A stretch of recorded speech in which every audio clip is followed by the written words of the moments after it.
மாயந்தங்கை மாறி மதலைகிரி அருள் புரி கண்டொடுத்த காளிய காத்தருள வேண்டுவா கலிங்க நாச்சி அங்கே கலைக்கு வந்து அருள் புரி உச்சிக்கல் பிறந்தவ உச்சி நீமா காளிய உச்சி நீமா மனமதிலே அருள் புரி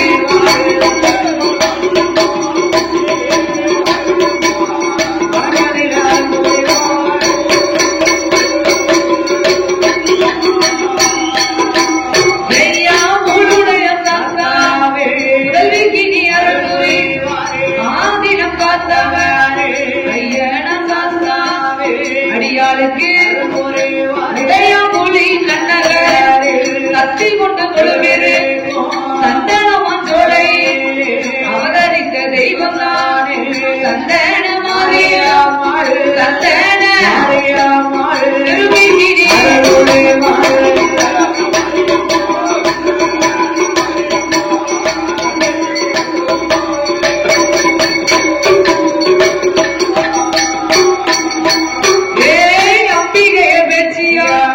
பேராண்ட ஈஸ்வரி முத்திரிக்கு வரமருள் பேச்சு வச்ச திருமகனே வேறுபட்ட மாயாண்டி மதலைக்கு நீரும் ஒரே காந்தாம்பரசுரையா காத்தருள வேண்டும் ஐயோ கப்பையில பிறந்தவில்லை இதயம் வளர்ந்தமாக செல்ல பிள்ளை செல்ல பிள்ளை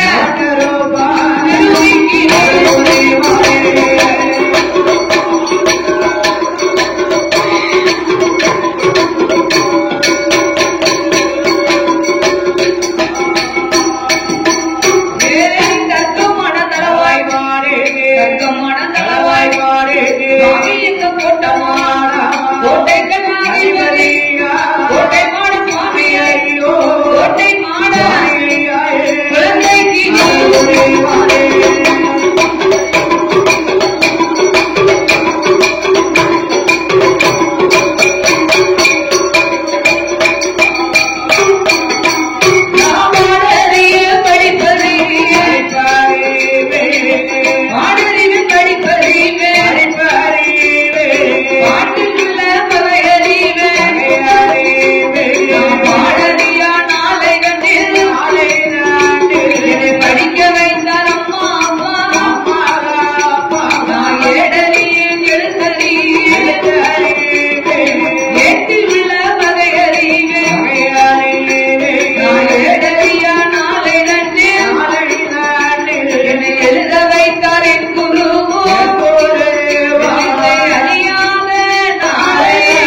சாதி மல்லி பூச்சோரே தடைய பூரா சமுத்திரமும் சமுத்திரமும் அண்ணாடி தன்பம்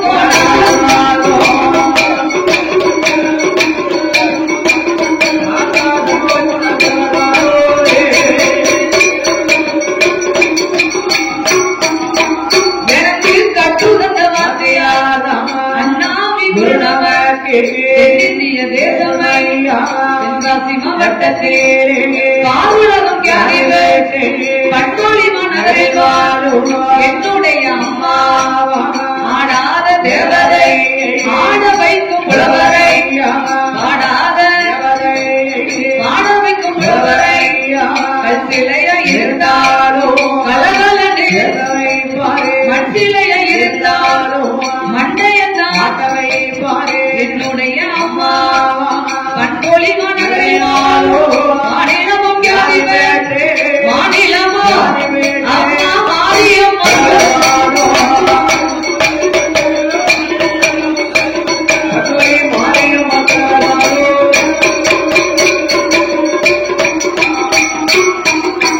என்ன குருவினோட தீர்வாதத்தை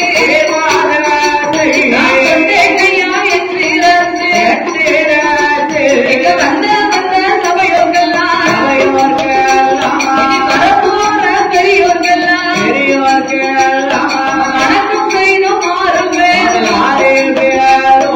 கூடியிருக்கும் சபையோர்கள்லாம் இனி கூட போகும் பெரியோர்கள்லாம் குழந்தை நானும் நமஸ்கரித்தேன் கல்வி கற்ற பெரியோர்களாலே தொழில் படிக்க தலைவானர்கள் உங்கள் பிள்ளை சுடானே இந்த அம்மாவோட வாசலே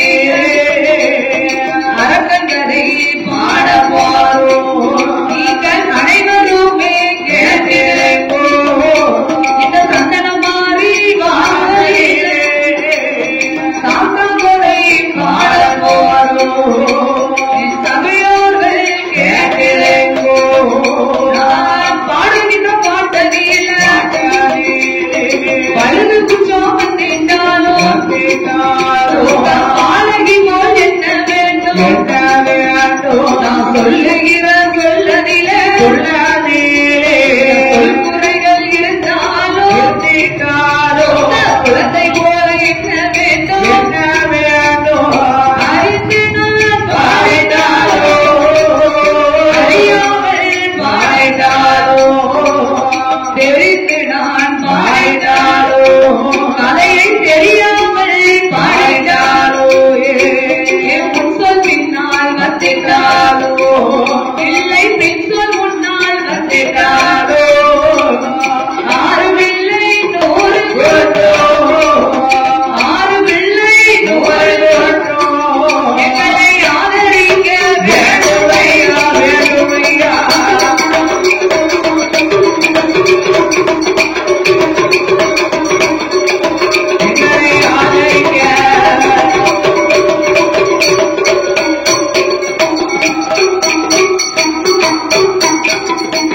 சபையோர்களே பெரியோர்களே சபை நிறைந்த எங்கள் தாய்மார்களே மற்றும் தந்தைமார்களே சபையோர்கள் பெரியோர்கள் எங்களை பெற்றெடுத்த தாய்மார்களே இந்த அழகான உடையாம்புலிமான் நன்னகரிலே சக்தி கொண்டு திருமை கொண்டு ஒளிவிருந்து வரக்கூடிய என் அம்பிகை அங்கையற்கண்ணி அகிலாண்ட கோடி பிரம்மாண்ட நாயகி அம்மா சந்தனமாரியம்மா வாசலில் இன்று 3 நாள் கொடைவிழா சீரும் சிறப்பாகவே நடந்து வருகின்றது.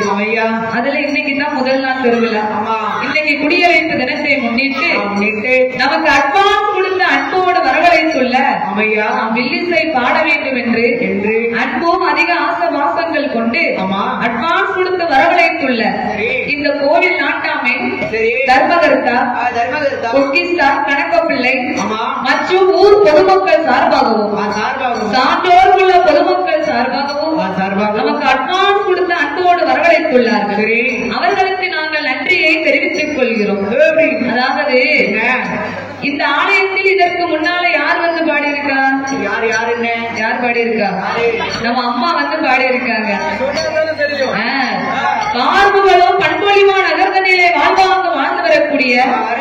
மாநிலங்கள் புகழ் படைத்து மண்டலங்கள் வேர் படைத்த எங்க அம்மா பண்பொழி மாரியம்மாள் அவர்கள் பெற்றெடுத்த அருந்தவ புதல்வி. என் பேரு சுதா. போன வருடம் அம்மா பாடி இருக்காங்க. அம்மாவுக்கு முன்னால எத்தனையோ புலவர்கள் பேர் அறிஞர்கள் கவிஞர்கள் எல்லாம் பாடி இருக்கலாம். அதற்கப்புறம் அம்மாவும் வந்து பாடி இருக்காங்க. அவர்களுக்கு அப்பாவே அடியா நான் பாட வந்துள்ளேன். கற்றது கைமண் அளவு கல்லாதது உலகளவு என்பார்கள். நானோ சிறு குழந்தை. என் சிற்றறிவுக்கு தகுந்தபடியாக எங்க அம்மா எனக்கு சொல்லிக் கொடுத்தபடியாக அடியால் உங்கள் முன்னால் நான் பாடுகின்றேன். அதாவது எந்த ஒரு ஆலயமாகவே இருந்தாலும் முதலாக யாருக்கு பாட வேண்டும் தெரியுமா? யாருக்குனே பாடணும். அகில உலகத்திலே கலியுக தெய்வமாக வந்து பிறந்த கர்மஞான சாஸ்தாவின் கதையைத்தான் முதல்ல பாடணும்.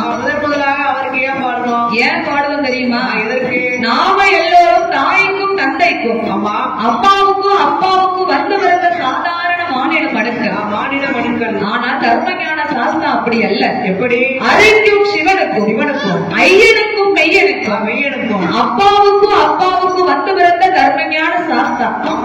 அப்பேற்பட்ட சாஸ்தா வந்து பிறந்தாரே. ஆனால் பொறுப்பா சாஸ்தா வந்து பிறந்தாரே. ஆனால் சகல தெய்வங்களும் இந்த ஆலயத்திற்கு வருமா?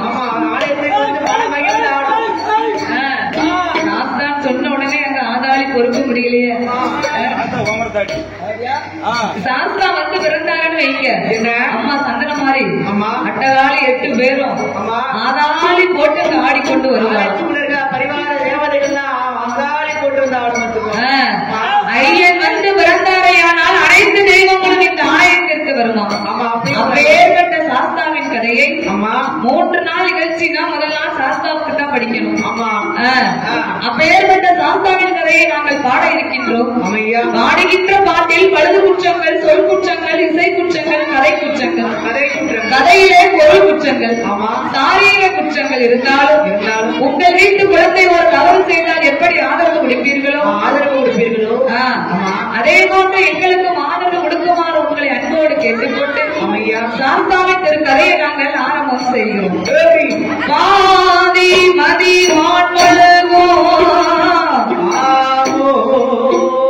கங்கையோடு பாம்பணிந்து பார்வதியை மனம் புரிந்த ஆதிசிவன் மோகம் அது கலிதமாகி அச்சுதன் என் பெருமாள் இரு கரத்தினால் ஏற்ற ஜோதிமணி விளக்கு ஒளிகுவோல் 5 மைந்தர்கள் தோளினில் 3 இலங்க தோன்றி மேதினில் அரிக்கும் சிவனுக்கும் அரிகர புத்திரனாக வந்து பிறந்த கர்மஞான சாஸ்தா அங்கதையை பிரித்து சொல்லுவோமே.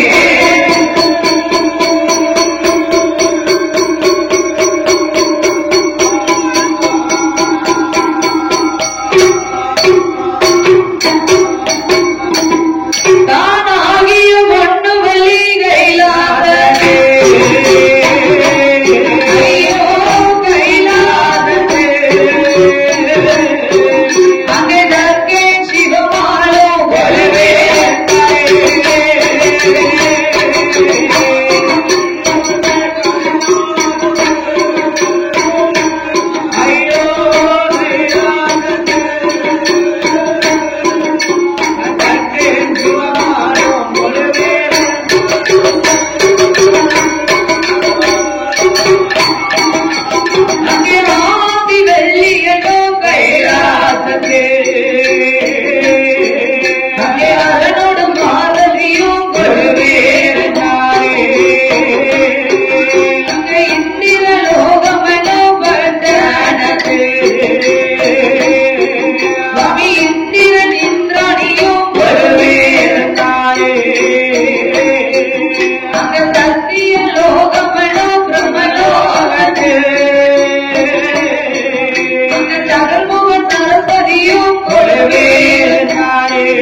வருகின்றார். அப்படி கொழுந்தெறிந்து வரக்கூடிய ஈசனாகிய சிவபெருமான் 14 உலகங்களை படைத்தார். என்னதெல்லாம்?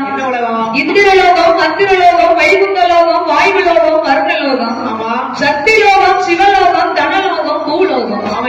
இப்படி 14 உலகங்களை படைத்து 224 கோணங்களை படைத்து 7 சத்தாந்தாரங்கள் ஆகப்பட்ட கடல்களையும் படைத்தார்.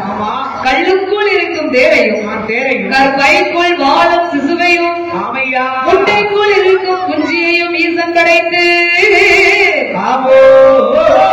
ஓர் அறிவு முதல் 6 அறிவு உடைய மானிட மனுக்களை சிவன் படைத்தார். படைத்த மனுக்கள் எல்லாம் பூமியில் வாழ வேண்டும் என்று ஆண்டவன் இவ்வுலகை 3ஆகவே பிரித்தார். அதலை என்றும், சுதலை என்றும், ஆதி பாதாள உலகம் என்றும். அதலை என்றால் ஆகாய உலகம். சரி, சுதலை என்றால் நாங்கள் வாழக்கூடிய இந்த மத்திய பூமி. இதற்கும் கீழ் ஒரு உலகம் இருக்கின்றது. அதுதான் ஆதி பாதாள உலகம். அப்பேற்பட்ட ஆதி பாதாள உலகத்தில், அந்த பாதாள உலகத்தில் அரக்கர்கள் வாழ்ந்து வரக்கூடிய இடம் அதிலே அங்க யாரெல்லாம் வாழ்ந்து வருகின்றார்களே, ஆனால் பாதாள உலகத்தில்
இல்லறத்தை வைத்து ஈசனை கண்டு ஈசன் பட்டத்தை வாங்க வேண்டும் என்று வட்டுமுகா ரிஷியானவர் தவம் இருந்து வருகின்றார். அவருடைய தவமானது இப்படியே விட்டுவிட்டோமானால் கைலேந்திரிக்கு சென்று ஒன்று மோசம் அடைந்துவிடும் என்று ஒவ்வொருத்திகள் ஆதாய மார்க்கமாகவே வந்து அழகிலே சிறந்தவன் மன்மதன். அந்த மன்மதனை ஒரு கை குழந்தையாக வடிவமைத்து வட்டுமுகா ரிஷி தவத்தில் கொண்டு வந்து போட்டார்கள். சரி, அதாவது பிள்ளை சத்தத்தை காதில் கேட்டவுடனே வட்டுமுகா ரிஷியானவர் தவத்தை மறந்து கண்விழித்து பார்த்தார். குழந்தை கூவா கூவா என்ற குரலோசை கொடுத்தது. அப்படியே அள்ளி அரவணைத்து ஆவலோடு வட்டுமுகா ரிஷியானவர் முத்தமிட்டு விட்டார் பாருங்க.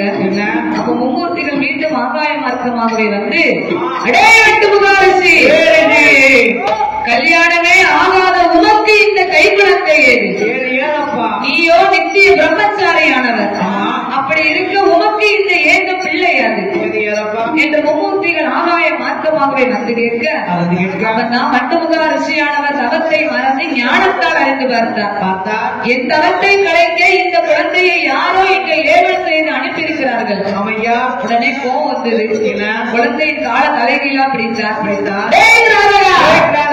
என் தவத்தை கலைக்க பிறந்த சண்டாரா, என் தவத்தை கலைக்க யார் உன்னை ஏவல் செய்து அனுப்பினார்களோ நீ அவர்களுக்கு விரோதமாக சென்று நாளை ஒரு காலத்தில் வனங்களில் அழைத்து திரிந்து படைத்தவர் கையாலைய மாண்டு மடிவாயாக போ என்ற சாபத்தை கொடுத்தார். குழந்தையை வீசி எறிந்தார். அப்படி வீசி எறியப்பட்ட குழந்தை எங்கு வந்து விழுந்தது? எங்கு வருகின்றது? ஆதி பாதாள உலகத்தின் பிள்ளைக்காக யார் நவபுரத்து வாரா? ரிஷிமுகா வர்ணனும் ரத்தக்கண்ணி வெண்ணவளும் அவர்கள் தளத்தில் இந்த குழந்தை வந்து விழுந்தது பாருங்க. குழந்தை குரலோசை கொடுத்த உடனே ரிஷிமுகா வர்ணனும் ரத்தக்கண்ணி வெண்ணவளும் கண் விழித்து பார்த்தார்கள். குழந்தை அப்படியே ஆவலோடு அள்ளி அரவணைத்து முத்தமிட்டார்கள். பிள்ளை இல்லாத இவர்களுக்கு பிள்ளையை கண்டா எப்படி இருக்கும்? உடனே குழந்தையை கையில எடுத்து அந்த ரிஷிமுகா வர்ணனும் ரத்தக்கண்ணி வெண்ணவளுமாக அந்த குழந்தையை கையில எடுத்து அரண்மனைக்கு கொண்டு வந்து எப்படி வளர்த்து வருகின்றார்கள் தெரியுமா?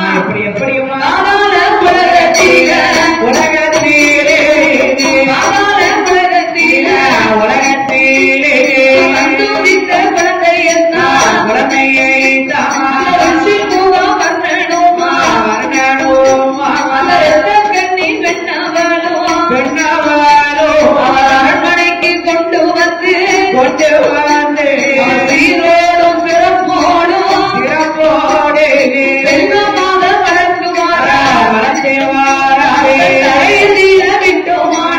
விட்டோமானால் கண்டை காப்போம் என்று விட்டோமானால் நோகும் என்று தொட்டில் கட்டி நடை வளர்த்தி தாளாட்டி ஓராட்டி சிறப்புடனே கலந்துவாரா சிறப்புடனே கலந்துவாரா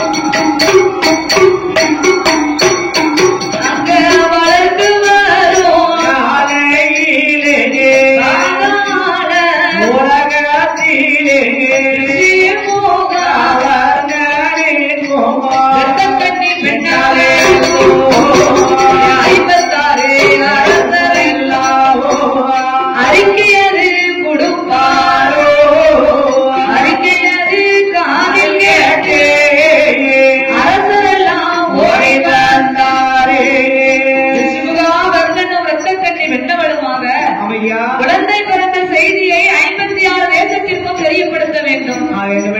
ஏன்னா ரிஷிமுகா வர்ணன் 56 தேசத்து அரசருக்கும் ஒரு வெள்ளரக்க அரசர் இல்லையா அவரு? அதனால் 56 அரசருக்கும் தெரியப்படுத்த வேண்டும் என்று வரையோசை எடுத்து செய்தியை தெரிவித்தார். உடனே 56 அரசர்கள் யாவரும் அரண்மனைக்கு ஓடோடி வந்தார்கள். வந்ததோர் மக்களுக்கு தான தர்மங்களை எல்லாம் வழங்கினார்கள். அன்னதானம், சுரணதானம், ஒட்டானம், பொருள் தானம், நூர்தானம், போர்தானம், வஸ்திர தானங்களை எல்லாம் அனைத்து தானங்களை எல்லாம் வகையுடனே வாரி வாரி வாரி வாரி வழங்குனாங்க.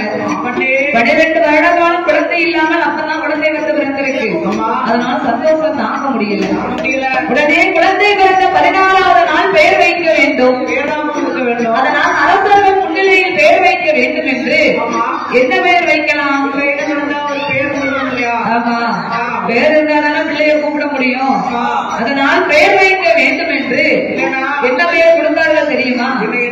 அவர்கள் செய்த தவமோ வல்லமை தவம், அவர்கள் குலமோ அசுர அரக்க குலம். அசுரனாகிய அரக்கர் குலம். அதனால் இரண்டையும் சேர்த்து வல் அரக்கா என்ற பெயர் நாமத்தை கொடுத்தார்கள். அப்படி வல் அரக்கா என்ற பெயர் நாமத்தை கொடுத்து காலால உலகத்தில் இரத்தக்கண்ணி வெண்கொடியானவள் மகனாகிய வல்லரக்கனை சீரோடும் சிறப்போடும் வளர்த்து வருகின்ற நாளையில் வல்லரக்கனுக்கு 16 வயது வரைக்கும் பக்குவமா வளர்த்து வந்தாங்க. 16 வயதுக்குள் பல கடையும் கச்சு எப்படி இருக்கான், எப்படி கிருகிருகிருன்னு கீழே தண்டா வளர்ந்துட்டான். அந்த வல்லரக்க ராட்சதனானவன் காதாள உலகத்தில் ரிஷிமுகா வர்ணனுக்கு அடுத்தபடியாக அந்த நாட்டை ஆள குழந்தையாகவே வளர்த்து வருகின்றார்.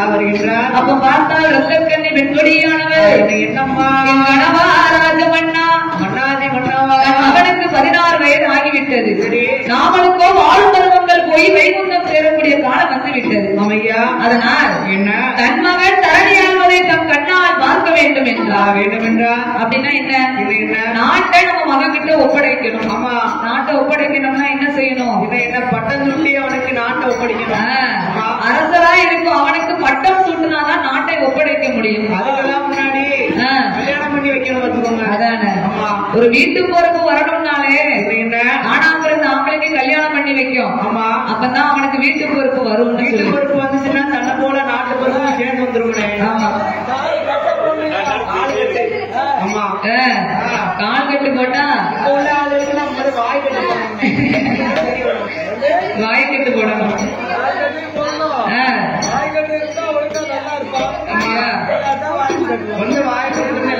அதனால் தன் மகன் தரணியாள வேண்டும் என்று வல்லரக்கனுக்கு திருமணம் செய்து வைக்க வேண்டும். திருமணம் செய்து வைத்தால் தான் நாட்டை ஒப்படைக்க முடியும்.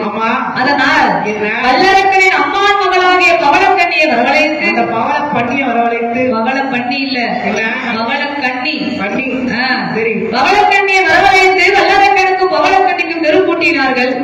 அப்படி தெருப்பூட்டி மகனாகிய வல்லரக்கனுக்கு நாட்டை ஒப்படைக்க வேண்டும் என்று அசுரனாகப்பட்ட ரிஷிமுகாவர்தனானவர் எப்படி நாட்டை ஒப்படைக்கின்றார் தெரியுமா? எப்படி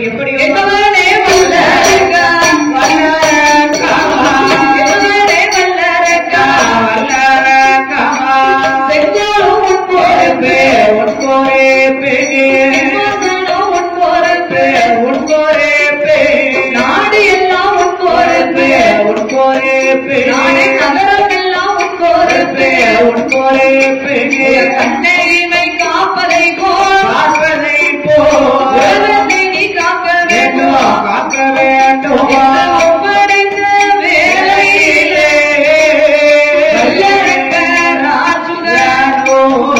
அவன் செங்கோலை கை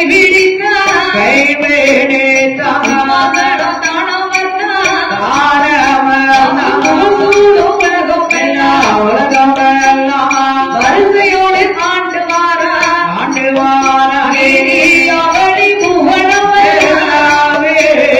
நிச்சயமாய் வாழ்ந்து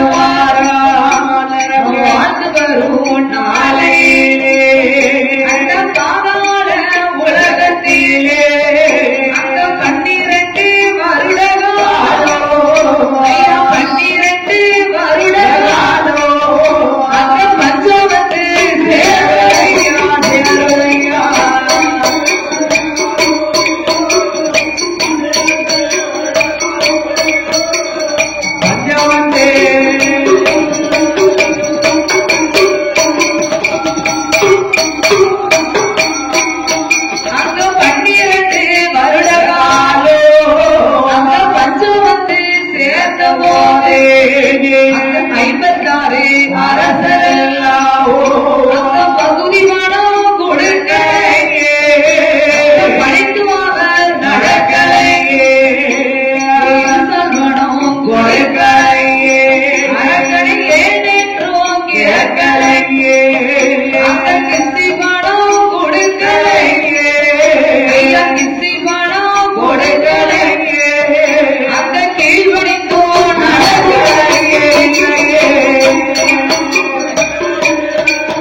வல்லரக்கனானவன் என்னைக்கு இருந்து நாட்டுல மழையே இல்ல. ஆமா. ஏன் மழை இல்ல? எதற்கு மழை? அவன் செங்கோல் விடுத்து சிம்மாசனத்தில் அமரம் போகும் போது அந்த சிம்மாசனத்துக்கு முன்னாடி 9 படியை கொண்டு வந்து, சரி, 9 நவக்கிரகங்களை கொண்டு வந்து 9 படியா அமைத்திருப்பாங்களாம். அமைத்திருப்பாங்க. நவக்கிரகங்கள்லாம் என்ன? என்னெல்லாம்? என்னது? சூரியன், சந்திரன், சுக்கிரன், ராகு, கேது, சனீஸ்வரர், 9 கிரகங்கள். அப்படி 9 கிரகங்களின் அடிப்படையாக 9 படி அமைத்திருப்பார்களாம். அதில் 9வது படியில் சனி பகவானை கொண்டு வந்து குப்புற போட்டாங்க. ஏன் அவரை கொண்டு குப்புற போட்டுருக்காங்க? ஏன்னா எழுத்துனா 2 எழுத்து பகவான். அவ பார்வை பட்டதுன்னு வைங்க, சரி, நம்மளால தாங்க முடியுமா? யாருமே தப்பிக்க முடியாது. சனி பகவான் பிடியில் இருந்து தப்பிக்கவே முடியாது. அதனாலதான் எழுத்துனா 2 எழுத்து பகவான். அவர் ஒரு ஆட்டினாரும் வைங்க, அகிலமே ஆடிருமா. அதனால் 9வது படியில் சனி பகவானை கொண்டு வந்து கும்பர போட்டார்கள். இந்த வல்லரக்கனானவன் செங்கோலம் கையில பிடித்து 8 படியை ஒழுங்காதான் மிதிச்சு ஏறணும். 9வது படியை மிதிக்கணும். அதுக்கப்புறம் சிம்மாசனம் இருக்கு பாருங்க. சிம்மாசனத்துல இருக்க போகிறோம் என்ற ஆணவத்தோடு 9வது படியை ஓங்கி ஒரு மிதி, ஓங்கி மிதிச்சா பாருங்க. அப்பவே அவனுக்கு 6.25 அரையங்காலம் பிடிச்சான். ஆமா, 6.25 அரையங்காலம் எத்தனை? 13. அவரு நல்ல டீச்சர்ட்ட படிச்சிருக்காரு. அதனால அவர் 6.25 அரையங்காலம் 12 இருக்காரு. 6.25 அரையங்காலம் எத்தனை பாப்பா? 21. 6.25 அரையங்காலம்னா 7.5 சொல்லக்கூடாதுன்னா 6.25 அரையங்காலம் சொல்லுதாங்க. சரி, அப்படி 9வது படியை ஓங்கி மிதிச்சா பாருங்க. 6.25 அரையங்காலம் பிடித்த உடனே சனி பகவான் பார்வை வல்லரக்கனின் மீது பட்ட உடனே அங்க என்ன நடக்குது தெரியுமா? சுவாமி, சனியை நாம பிடிக்க போறோம், சனியை நாம பிடிக்க போறோம், வல்லரக்கு சங்கடத்தை அடைய போறோம், ஏழையவ பிடிக்க போறோம், ஏழையவ பிடிக்க போறோம், இருப்பிடத்தை போறோம்,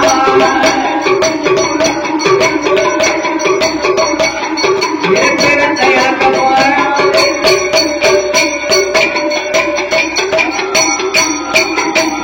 அங்கே சனியை நாம பிடித்த போது கண்டான வல்லரக்கு சங்கடத்தில் வாழுவானே, சங்கடத்தில் வாழும் போது பாதாள உலகத்தில் 12 வருட காலம் மச்சம் வந்து சேர்ந்ததையாகே, மக்காலது உருண்ட வந்தோ, மன்னவரை தொட்ட வந்தோ, ஆளாக்கு உருண்ட வந்தோ, ஆளாக்கி உருண்ட வந்தோ, அரக்கனை தொட்ட வந்தோ,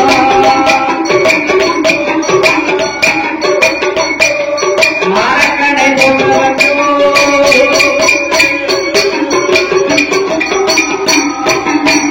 அந்த 12 வருட காலம்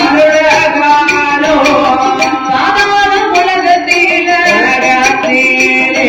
பஞ்சோகத்தில் சேர்த்ததையா, அவன் தாளிச்சோம் வீழிச்சோம் தலையளவு பஞ்சம் ஐயா, பிள்ளையத்தான் விலை கொடுத்து தவிடு வாங்கி முற்ற வச்சோம், பசி கொடுமையாலே கொடுக்கீர தின்ற பஞ்சோ, மரக்காலது உருண்ட பஞ்சோ, மன்னவனை தோன்ற பஞ்சோ, ஆளாக்கு உருண்ட பஞ்சோ, அசுர அரக்கனையோ தோன்ற பஞ்சோ, பஞ்சோ வந்து சேர்ந்த போது உலகத்தில 56 அரசரெல்லாம் வல்லரக்க ராஜனேயோ பகுதி பணம் பணிந்து அவர் நடக்கலையே,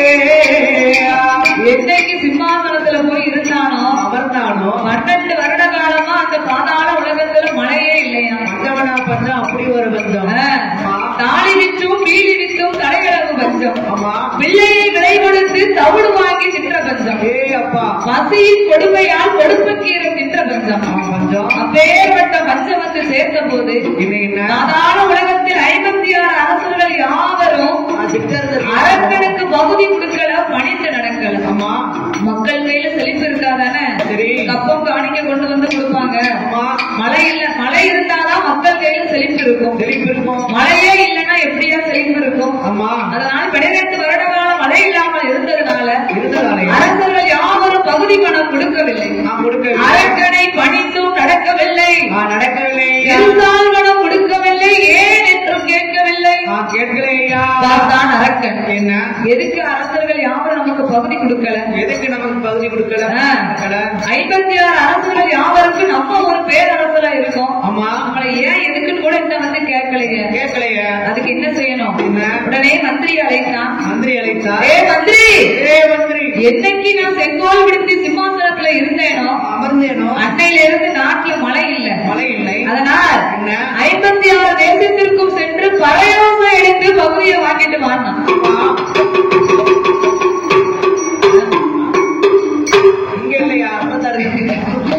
56 தேசத்துக்கு அடிக்கணும். இங்க 6 பேருக்கு அடிக்க கூடாது. கரையோசை அடித்தா மட்டும் போதாது, என்னத்துக்காக அடிக்கணும்னு சொல்லி அடிக்கணுங்களா? சார்ஸ் இறங்கி போச்சோம். சரிதாங்க. அதனால் மந்திரியை அழைத்து 56 தேசத்திற்கு கரையோசை அடிக்க சொன்னா, அங்க மந்திரியானவர் அப்படியே ஆகட்டும் என்று மந்திரியும் ஓடி வந்து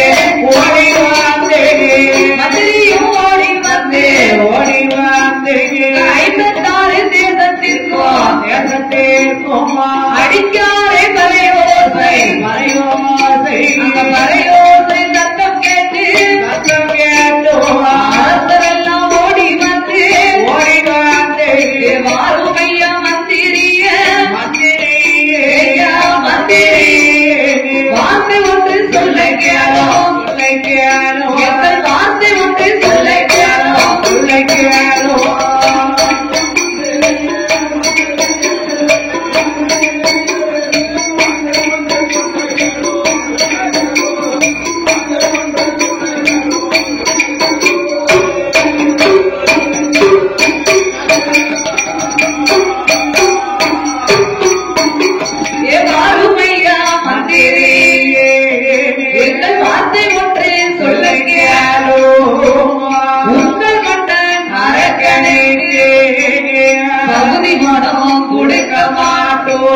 அவனை படித்து நாங்கள் நடக்க மாட்டோம்.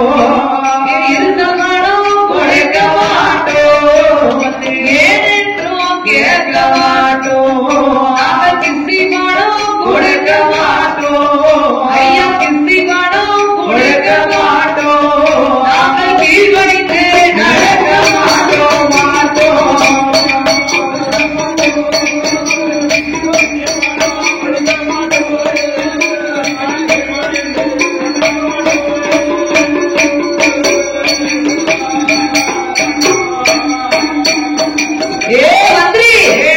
உமக்கு எவ்வளவு தைரியம் இருந்தா உங்க அரக்கன் சொன்னாமனு இங்க வந்து டொப்பு டொப்புன்னு அடிச்சுக்கிட்டு இருப்பேன். உன்னை யாரு அடிக்க சொன்னா? மன்னர் அடிக்க சொன்னாரா? உங்க மன்னருக்கு தான் அறிவில்ல, உடம்புமே அறிவில்ல. இல்லன்னா என்ன செய்வான்? ஐயா மந்திரி, உங்கள் கண்ணன் அரக்கன் என்னைக்கு சிம்மாசனத்துல இருந்தானோ அன்னையில இருந்து நாட்டுல மழை இல்லாம நாங்கெல்லாம் படாத பாடுபடுதோம். இதனால் இதுவரைக்கும் உங்க அரக்கன் வந்து எங்களை என்ன யாருன்னு கேட்டானா? பஞ்சத்தில் வாழுவங்க ஏதாவது எங்களுக்கு கொடுத்து உதவுனாங்க? பகுதி பணம் மட்டும் வாங்கிட்டு வானா எப்படி கொடுப்போம் நாங்க? அதனால ஏ மந்திரி, போய் சொல்லு உங்க அரக்கன் கிட்ட, நாங்கள் என்னைக்குமே பகுதி பணம் கொடுக்க மாட்டோம் என்று 56 அரசர்கள் யாவரும் ஒன்று சேர்ந்து பகுதி பணம் கேட்டு வந்தா கொடுக்கவே மாட்டோம். பகுதி பணம் கேட்டு வந்தா கொடுக்கவே மாட்டோம். நாங்கள் கொடுக்கவே மாட்டோம். நாங்கள் படையெடுத்து சண்டை செய்ய அரக்கரை படையெடுத்து சண்டை செய்ய தயங்கவே மாட்டோம்.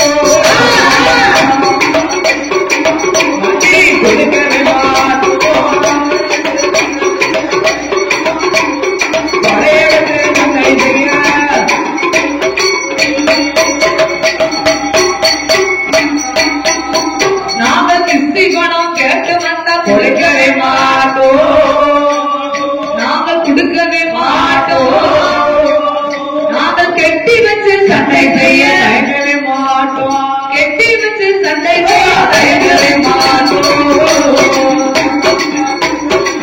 மதுரை கொடுக்கவே மாட்டோம், கெட்டி வச்சு சண்டை செய்ய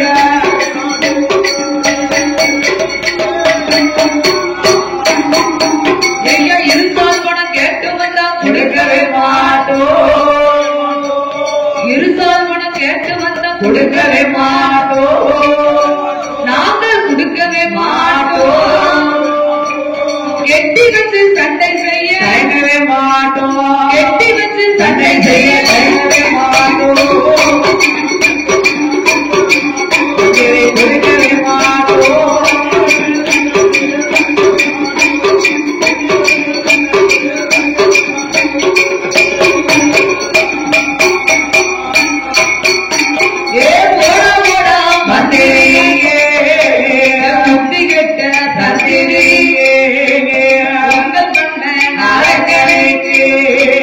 மண்டையில பலம் இருந்தாள் மல்லுக்குடி நாட்ட சொல்லு, மல்லு செய்து பார்த்திடாமே நெஞ்சிலையும் துணிவிருந்தாள், யுத்த குடி நாட்ட சொல்லு, யுத்தம் செய்து பார்த்திடாமே உங்கள் மன்னன் அரசனுக்கு மண்டையில பலம் இருந்தாள், மல்லு கொடி நாட்ட சொல்லு, மல்லு கொடி நாட்ட சொல்லு, நாங்கள் மல்லு செய்து பார்த்திடலாம் பார்த்திடலாம்.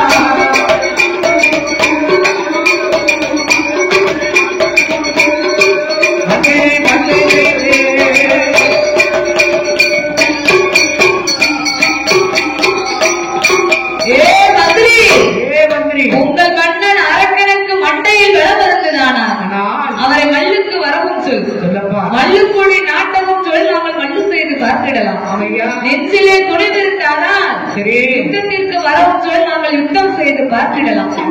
அதை விட்டுட்டு இப்படி பறையோசை எடுத்து பகுதியை வாங்க வந்த நாங்க எல்லோரும் உன்னை சும்மா விட மாட்டோம், போய் சொல்லு உங்க அரக்கன் கிட்ட. என்ன பார்த்தா மந்திரி அரக்கன் கிட்ட போனோம்னா பகுதியை வாங்கிட்டு வாங்க இங்க வரட்டுதாரு, அரசர்கள் பக்கம் வந்தோம்னா பகுதி இல்லன்னு நம்மள அங்க வரட்டுதாங்க, நமக்கு ஏன் இந்த வம்பு, இந்த வம்பு எதுக்கு? அதனால அரக்கனை இந்த நாட்டை விட்டே துரத்தணும், அரக்கன் இங்க இருந்தாலும் நமக்கு வம்பு, அதனால அரக்கனை நாட்டை விட்டே துரத்தணும்னு சொல்லி மந்திரியானவர் அரண்மனைக்கு ஓடி வந்து ஏன் ஐயா அரசமன்னா, அரசமன்னரே நீங்க சொன்னபடியே 56 தேசத்திற்கு வரையறுத்து அடித்தேன், அவர்கள் யாரும் பகுதி கொடுக்கவில்லை, சரி நம்மளை பணித்தும் நடக்கவில்லை, அமையா கிஸ்திமடம் கேட்டு போனேன், உங்களை கேவலமா பேசுறாங்க, கேவலமா பேசுறாங்க. ஏ மந்திரி என் பேரை சொன்னியா, பேரை சொன்னதுக்கு அப்புறம் தான் அடிக்க வந்துட்டாங்களா? அப்படியா? ஏ மந்திரி என்னைய பார்த்து ஒருத்தன் கேவலமா பேசியிருக்கான், திரட்டு நம் படையே, என்ன படைய பண்ணா நம்ம கிட்ட இருக்கு எல்லா படையும் தான், ஒரு படையும் இல்ல பண்ணா, யானைப்படை எங்க போச்சு,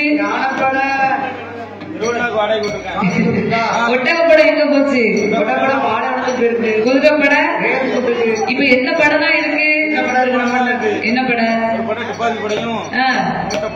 மூட்டைப்படையா, தீய வச்சு கொடுத்துதான் செய்யணும்.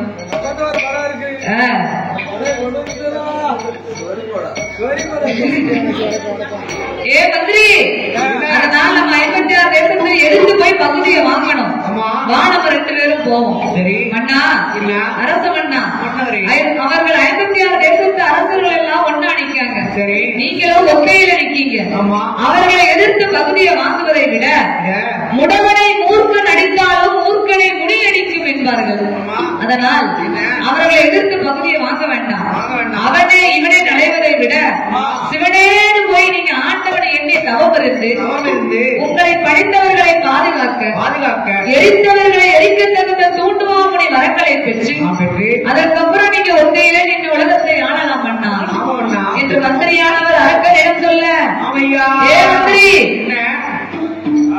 ஆண்டவனை பார்த்து தவம் இருக்கணுமா, நானே 56 தேசத்திற்கும் அரசரா வாழ்ந்து வரேன், எனக்கும் மேல் ஒரு பகவான் தான், எனக்கு மேல ஒருத்தர் இருக்காரு. அவர் யாரு? யாரு யாரு? எங்க போய் நான் அவரை பார்க்க முடியும்? ஆமா.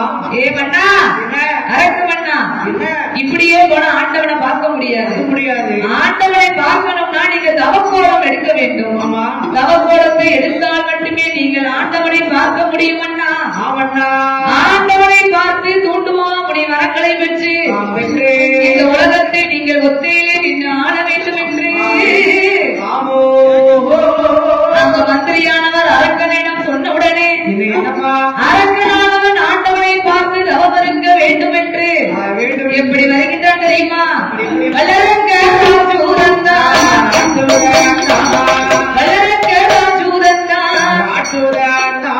தலையை கொண்டை தான் அடித்தான், கன்னியாசி கோலம் கொண்டான், காவி நெல்ல உடையடித்தான், துளசிமணி மாலை போட்டான், நீரறியா நெற்றியெல்லாம் திருநீச்சி காப்படித்தான், பகவானை மனதில் எண்ணி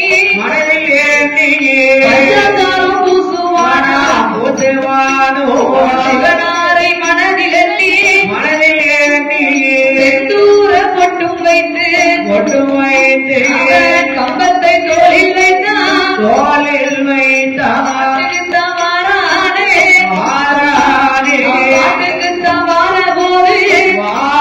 போது தலைவாசல் வருவானா, தலையில் வாசல் தட்டிடுமா, முன்வாசல் மாறவானே, முன்னாவாசல் தட்டிடுமா, மூன்றாவது தெருவில் வாரா, மூன்றாவது தெருவதில வாழாத பெண்ணோரத்தி மூணாத நெருப்படுத்து முன்னால வரவும்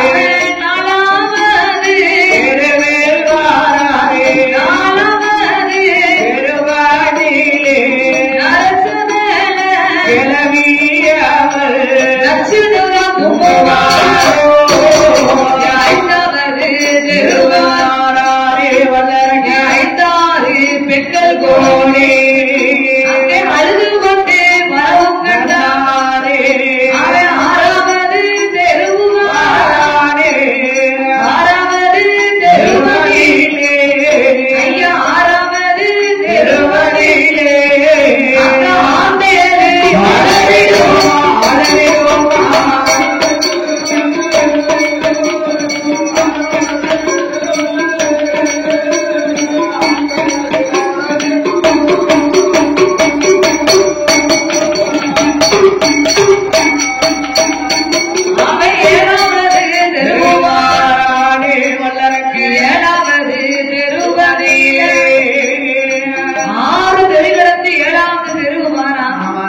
ஏழாவது தெருவுல என்ன வருது?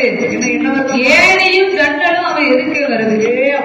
சகுனத்திலே பெரிய சகுனம் அந்த சகுனம் தான், கொள்ளாத சகுனம். வீட்டை விட்டு வெளியில கிளம்பும் போது சகுனம் பார்த்து எதுக்கு போறாங்க? எதுக்கு போன காரியம் நல்லபடியா வெற்றி ஆகணும் தான். ஆனா வல்லரக்கனுக்கு ஆகாத நேரம் அவனு வரும் காலம், வீட்டை விட்டு வெளியில வரும்போது சகுனம் பார்த்தானா? காலம் சொல்லாம வருது, கொள்ளாத காலம் அவனுக்கு சொல்லாமலே வருகின்றது. தலைவாசல் வரும்போது அவன் தலையில வாசல் தட்டுச்சான். ஆமா, முன்வாசல் வாரா, முன்வாசலும் அவன் காலில் தட்டுது. அப்ப பார்த்தவன் எண்ணி பார்க்கலையே, அப்பவன் சகுனம்னு பார்த்தானா? அதையும் தாண்டி மூணாவது தெரு வாரா, மூன்றாவது தெருவதில் வாழாத பெண்ணொருத்தி மூணாவது நெருப்படுத்து முன்னாலே வரவும் கண்டான். நாலாவது தெருவதில் நரச்சதலம் பாட்டியவா நச்சுன்னு ஒரே தும்மல் போட கண்டான். ஐந்தாவது தெருவதில் 5-6 பெண்கள் கூடி அழுது கொண்டு வரவும் கண்டான். ஆறாவது தெருவதில் ஆந்தை அலறிடுமா, ஏழாவது தெருவதில் ஏனையும் ஜன்னலும் எதிரே வர கண்டான். ஆக 8வது